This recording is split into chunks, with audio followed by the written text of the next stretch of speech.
చెప్పండి. రాష్ట్ర ప్రభుత్వం ఎన్నికలకు ముందుకు వెళ్తా ఉంది. పార్టీ పరంగా 42% రిజర్వేషన్ ఇస్తామంటూ కూడా చెప్తా ఉంది. మీరు ఎలాంటి సమాధానం చెప్తారు ఈ విషయం? ఇప్పుడు రాష్ట్ర ప్రభుత్వం బీసీలను నమ్మించి మోసం చేసింది. మేము 42% రిజర్వేషన్లు సాధించినాకనే ఎన్నికలు వెళ్తామని స్పష్టంగా చెప్పారు. క్యాబినెట్ సమావేశం కంటే ముందు ఉదయం నల్గొండ జిల్లాలో జరిగినటువంటి సమావేశంలో గౌరవ మంత్రివర్యులు ఉత్తమ్ కుమార్ రెడ్డి గారు కూడా మేము 42% బీసీలకు రిజర్వేషన్లు పెడుతున్నాము అని చెప్పారు. అదేవిధంగా మంత్రులు పీసీసీ అధ్యక్షులతో సహా 42% పెడుతున్నామని చెప్పారు. మరి అర్ధరాత్రి కాడ క్యాబినెట్ నిర్ణయం తీసుకొని మేము బీసీల రిజర్వేషన్లకు పార్టీ పరంగా ఇస్తామని చెప్పడం ఏంది? పార్టీ పరంగా ఇచ్చేది ఉంటే 2 సంవత్సరాలు ఎందుకు ఆగిరు? అదేవిధంగా మళ్ళీ బీసీ సమాజాన్ని తప్పుదోవ పట్టించడానికి, బీసీ సమాజాన్ని గందరగోళం చేయడానికి మా 3,000 కోట్ల నిధులు అయిపోయినాయి అని. 3,000 కోట్ల నిధులు అనేది ప్రభుత్వానికి ఒక లెక్కన? ఇవాళ నేను అంటున్నా, మెగా కృష్ణారెడ్డి కాంట్రాక్టర్కు ఎన్ని వేల కోట్లు ఇచ్చారు? పొంగులేటి శ్రీనివాసరెడ్డి కాంట్రాక్టర్లకు ఎన్ని వేల కోట్లు ఇచ్చారు? మీరు బీసీ విద్యార్థులు పేద పిల్లలు చదువుకుంటే స్కాలర్షిప్లు ఇవ్వరు, ఫీజు రియంబర్స్మెంట్ ఇవ్వరు, ఆ సొంత హాస్టళ్లకు గురుకులాలకు సొంత భవనాలు ఉన్నాయి, సంక్షేమ పథకాలు అమలు చేసేందుకు పైసలు ఉన్నాయి. కాంట్రాక్టర్లకు మాత్రం వేల కోట్ల రూపాయలు అప్పనంగా కట్టబెడతారు. ఇవాళ 3,000 కోట్లు అంటారు కదా, 3,000 కోట్ల కోసం 3 కోట్ల మంది బీసీలను నిండా ముంచుతారా? 3 కోట్ల మంది బీసీలను నమ్మించి రాజకీయంగా మోసం చేస్తారా? 3,000 కోట్లు మీకు కావాలనుకుంటే మేము బిచ్చం అడిగి, మేము జోల పట్టుకొని బిచ్చం అడిగి ఆ 3,000 కోట్లు వసూలు చేసి రేవంత్ రెడ్డి గారికి ఇస్తాం. కానీ కాంగ్రెస్ ప్రభుత్వం చెప్తా ఉంది బీసీల పట్ల మాకు మాత్రమే చిత్తశుద్ధి ఉందని చెప్తా ఉంది పదే పదే. మీ చిత్తశుద్ధి దీంతో బయటపడ్డది కదా. ఇవాళ కాంగ్రెస్ పార్టీ 100% రిజర్వేషన్ల విషయంలో మొదటి ముద్దాయి కాంగ్రెసే, రెండో ముద్దాయి బీజేపీ. ఇవాళ చేయాల్సినటువంటి బీజేపీ, కేంద్రంలో చేయాల్సినటువంటి బీజేపీ, కేంద్ర మంత్రి కిషన్ రెడ్డి గారు క్యాబినెట్ సమావేశానికంటే ముందు ఢిల్లీలో మీడియా సమావేశం పెట్టి స్థానిక సంస్థలు ఎన్నికలు నిర్వహించాలని రాష్ట్ర ప్రభుత్వం డిమాండ్ చేశారు. కిషన్ రెడ్డి గారు డిమాండ్ చేయగానే రేవంత్ రెడ్డి గారు క్యాబినెట్ నిర్ణయం తీసుకున్నాడు. రేవంత్ రెడ్డి గారు నిర్ణయం తీసుకోగానే పొంగులేటి శ్రీనివాసరెడ్డి గారు నిర్ణయాన్ని వెల్లడించారు. పొంగులేటి శ్రీనివాసరెడ్డి ఎవరు నిర్ణయం వెల్లడిస్తేందుకు? ఆయన బీసీ మంత్రా, లేకపోతే బీసీ ఎస్సీ ఎస్టీ మైనార్టీ సామాజిక వర్గానికి సంబంధించిన మంత్రా, లేకపోతే పంచాయతీ శాఖ మంత్రా? ఆయన ఎవరు అంటే ఎన్ని రోజులు ఈ రెడ్ల పెత్తనం, ఎన్ని రోజులు ఈ రెడ్లు బీసీలను మోసం చేస్తారు? అంటే ఎట్టి పరిస్థితుల్లో రెడ్డి రాజ్యం అనేది తీసుకురావడానికి తెలంగాణలో ప్రయత్నం చేస్తున్నారు. అందులో భాగంగానే 42% టికెట్లు అనేది ఇవాళ మీరు తెర మీద తీసుకొచ్చారు. నేను అంటున్నా, చిన్న పిల్లగానికి చెప్పిన అర్థమవుతుంది. 42% మీరు టికెట్లు పార్టీ పరంగా ఇస్తామంటే సర్పంచ్ ఎన్నికలు పార్టీ సింబల్ మీద జరుగుతాయా? పార్టీలకు అతీతంగా జరిగే ఎన్నికలు గ్రామ పంచాయతీ ఎన్నికలు. మరి మీరు పార్టీ పరంగా 42% ఎట్లు ఇస్తారు? ఒకటి. రెండోది, మీరు రాహుల్ గాంధీ గారు నోరు తెరిస్తే ఎడబెడతాడా, కులగణన జరగాలి, ఎవరి వాటా వాళ్ళకి ఇవ్వాలంటున్నాడు కదా. మరి కులగణన జరిగి తెలంగాణలో బీసీలు 60% అని తేలింది. మరి మీరు పార్టీ పరంగానే ఇవ్వదలుచుకుంటే 60% ఇవ్వాలి కదా. 42% ఎక్కడిది ఇది? అంటే 60% ఇవ్వకుండా కుట్ర చేసి ఆ పార్టీ పరంగా 42% అని, అదేవిధంగా గుర్తులు లేనటువంటి పార్టీ సింబల్ లేని దానికి మేము 42% ఇస్తామని, 3,000 కోట్లు ఆగిపోతున్నాయని, రాష్ట్ర బడ్జెట్ 2,40,000 కోట్ల రాష్ట్ర బడ్జెట్. మీ తాత జాగిరా, మీ అయ్య జాగిరా? 2,40,000 కోట్ల బడ్జెట్లో 3,000 కోట్లు 1% నిధుల కోసం ఎన్నికలకు పోతారా? మీరు ఇచ్చిన కామారెడ్డి డిక్లరేషన్లో అమలు కానటువంటి హామీ ఎందుకు ఇచ్చారు? ఎవడు ఏమన్నాడు?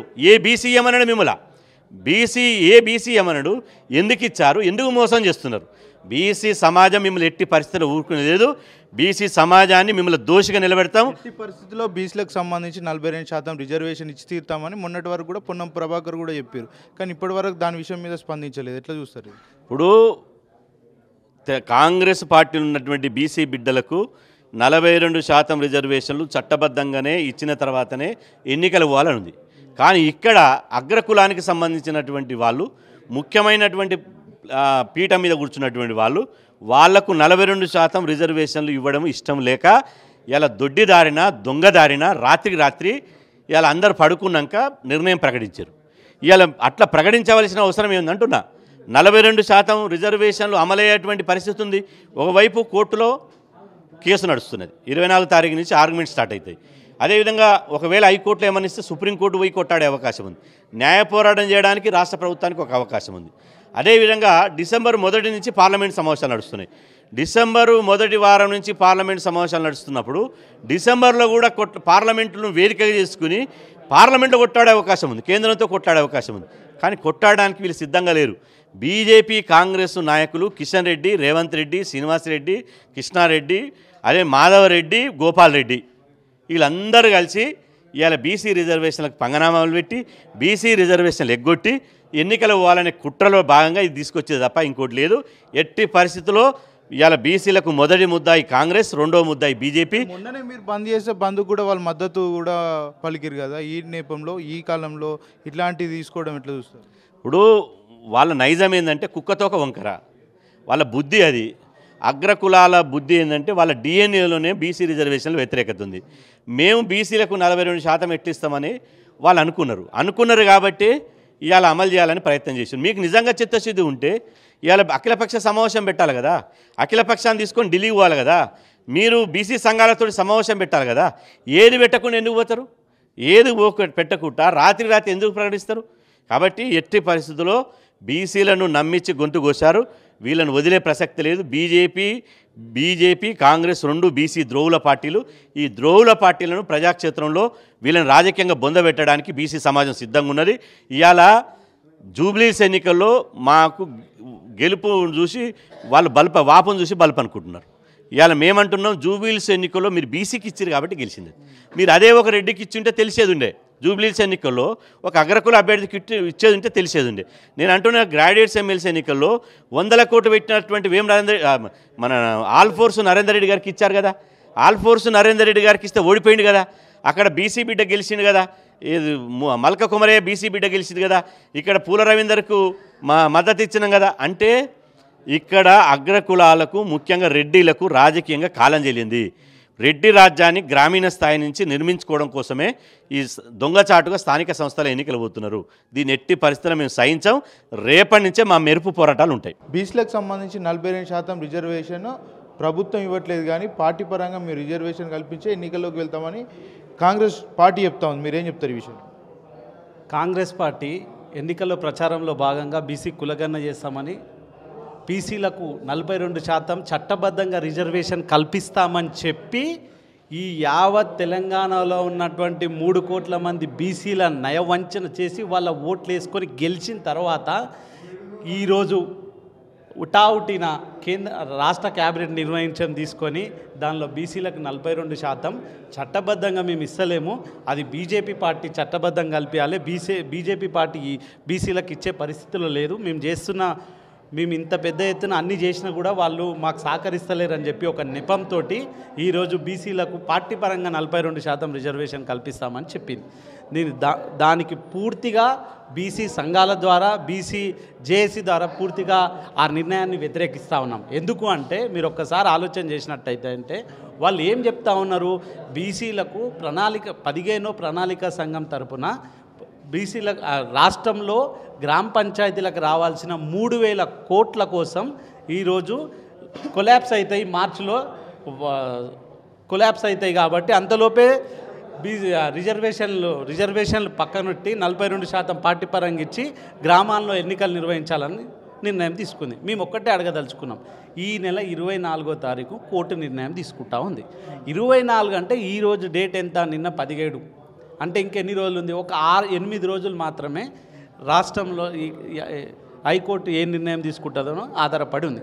అదే కాకుండా వాళ్ళు ఏం చెప్తా ఉన్నారు, మార్చ్ ఎండింగ్ లోపు ఉంటుంది ఏదైనా వార్షిక మార్చ్ ఎండింగ్లో 3,000 కోట్లు నీకు కొలాప్స్ అవుతాయని చెప్పి నవంబర్ 17వ తారీఖున నిర్ణయం తీసుకోవడానికి గల కారణం ఏందని అడుగుతా ఉన్నాం. ఇప్పుడైనా మీరు ఒక్కసారి ఆలోచన చేయండి, ఖాళీ 15 రోజుల్లోనే స్థానిక సంస్థల ఎన్నికలు, సర్పంచ్ ఎన్నికలు క్లియర్ చేస్తామని చెప్తా ఉన్నది. అది ఎంపీటీసీ అయినా జెడ్పీటీసీ అయినా 20 రోజుల గడువులోనే 3 విడతలు క్లియర్ చేస్తామని ఇంతకుముందు చెప్పారు, ఇప్పుడు చెప్తాను. అంటే నేనేమంటున్నా అంటే 15 రోజుల్లో క్లియర్ చేసేటువంటి ఎన్నికల్ని మీరు 4 నెలల ముందే ఎందుకు నిర్ణయం తీసుకుంటా ఉంటారని నేను అడుగుతా ఉన్నాను. మీకు అవకాశం ఉంది కదా. మీ పార్టీకి సంబంధించిన నాయకుడు పార్లమెంట్లో ప్రధాన ప్రతిపక్ష నాయకుడు అయినటువంటి రాహుల్ గాంధీ గారు క్లియర్గా ప్రధాన ప్రతిపక్ష నేత. ఆ రాజ్యసభలో ఎవరున్నారు? ఖర్గే గారు ఉన్నారు, జాతీయ పార్టీ అధ్యక్షుడు.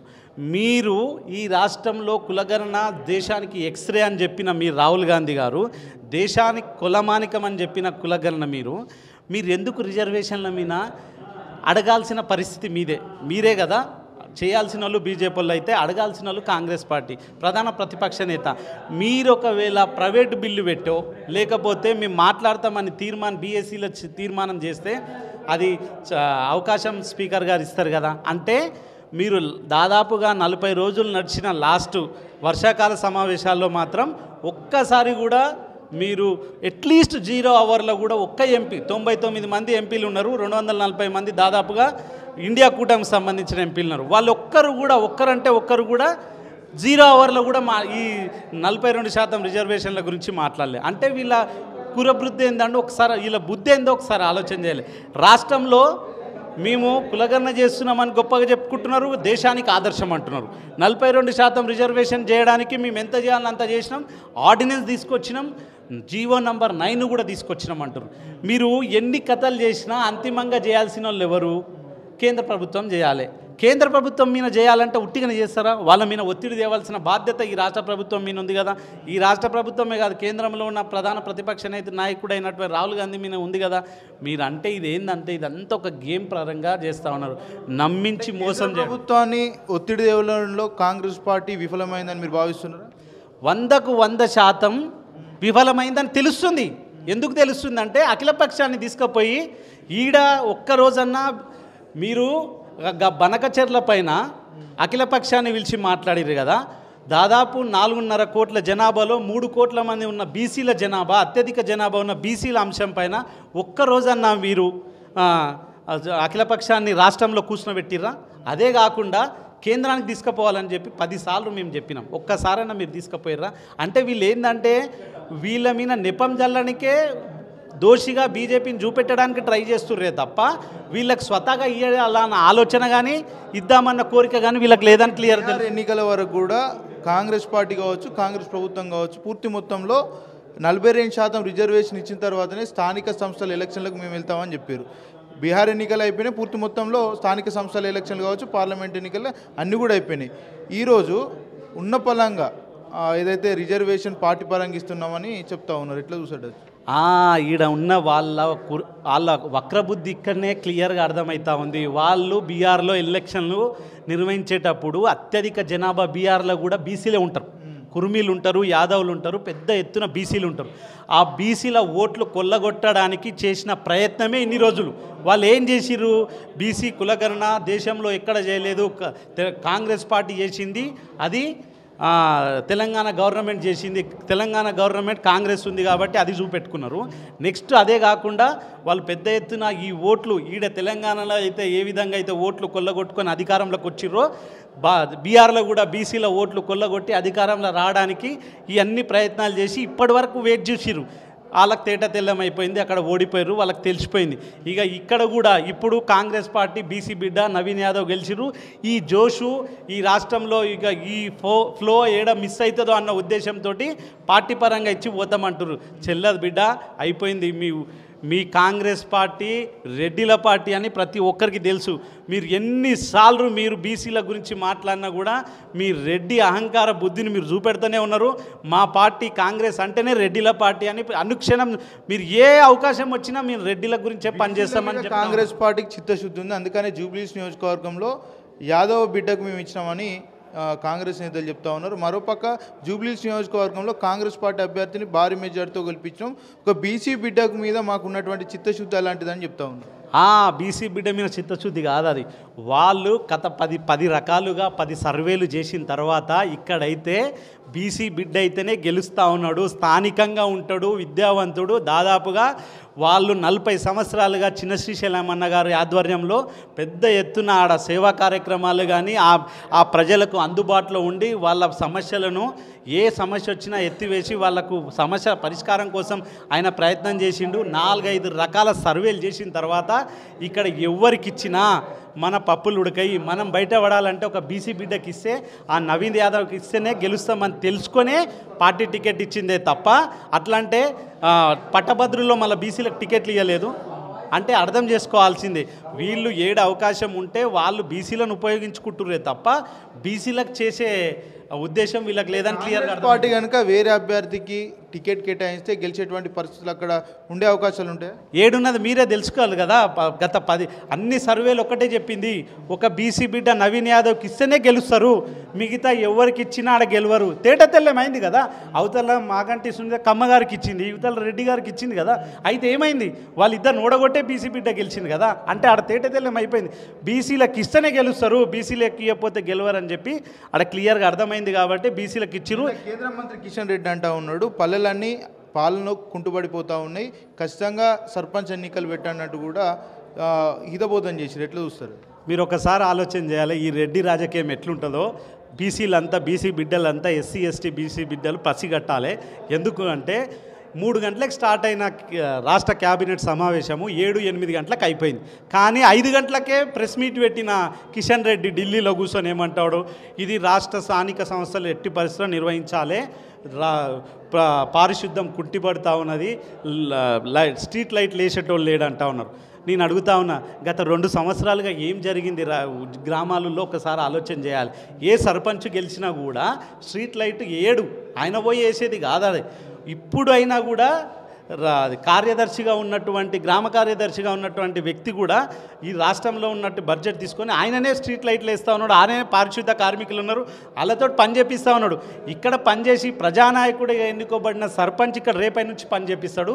ఇప్పుడు లేడు కాబట్టి ఒక అధికారి పని చేపిస్తూ ఉన్నాడు, అంతే తప్ప దీనివల్ల ఈయన కిషన్ రెడ్డి గారు అంటున్నటువంటి పల్లెలు కుంటూ పడ్డది అన్నది అబద్ధం. వీళ్ళు ఏంటంటే, నేను తానా అంట, నువ్వు తందానాను, నువ్వు అక్కడికి వెళ్ళంటూ నేను ఇక్కడికి వెళ్ళంట, మనం ప్రజల్లో ఒకటి ముందుకు పోతాం, మనం రెడ్డి నాయకత్వాన్ని ఇంకా పెంపొందించుకోవాలంటే ఈ బీసీలు ఎట్లయితే అనగదొక్కాలన్న ఉద్దేశంతో వీళ్ళు ప్లాన్ చేస్తుర్రే తప్ప వీళ్ళు బీసీలకు ఏ విధంగా చేయరని తేటతెల్లమైపోయింది. మీరు ఒకసారి ఆలోచన చేయండి. గత 2 సంవత్సరాలుగా పిసిసి అధ్యక్షుడు మాట్లాడిండు, పొన్నం ప్రభాకర్ గారు మాట్లాడి, వాకాటి శ్రీవారి గారు మాట్లాడి, కొండ సురేఖ గారు మాట్లాడారు. ప్రతి చోట ఎప్పుడైతే వాళ్ళు క్లియర్గా చెప్పారు, చట్టసభల్లో రాజ్యాంగబద్ధంగా అయినాకనే మేము రిజర్వేషన్ కల్పించినాకనే స్థానిక సంస్థల ఎన్నికలు కోతా అన్నారు. మరి ఇప్పుడు నిన్న మాట్లాడుతున్నాడు పొంగిలేటి శ్రీనివాసరెడ్డి గారు ఎట్లా మాట్లాడతారని నేను అడుగుతా ఉన్నా. పొంగిలేటి శ్రీనివాసరెడ్డి గారికి ఈ బీసీలకు సంబంధం ఏందని నేను అడుగుతా ఉన్నా. అంటే ఎవరైతే బీసీలకు వ్యతిరేకంగా ఉన్నారో వాళ్ళతో మాట్లాడించే ప్రయత్నం చేస్తూ ఉన్నారు. బీసీలకు ఏడ చెడ్డ పేరు వస్తుందని చెప్పి మాట్లాడతలేరు అని నేను కాంగ్రెస్ పార్టీలో ఉన్న బీసీ మంత్రులకు మేము హెచ్చరిస్తూ ఉన్నాము, బీసీ ఎమ్మెల్యేలకు హెచ్చరిస్తూ ఉన్నాము, బీసీ ఎంపీలకు హెచ్చరిస్తూ ఉన్నాము. మీరు చట్టసభలో 42% రాజ్యాంగబద్ధంగా తేకపోతే మీరు రాజీనామా చేయాలి. రాజీనామా చేయకపోతే 3 కోట్ల మంది బీసీలు మిమ్మల్ని సహించరు గాక, మిమ్మల్ని ఒప్పుకోరు కానీ మాత్రం ఈ సభాముఖంగా తెలియజేస్తాం.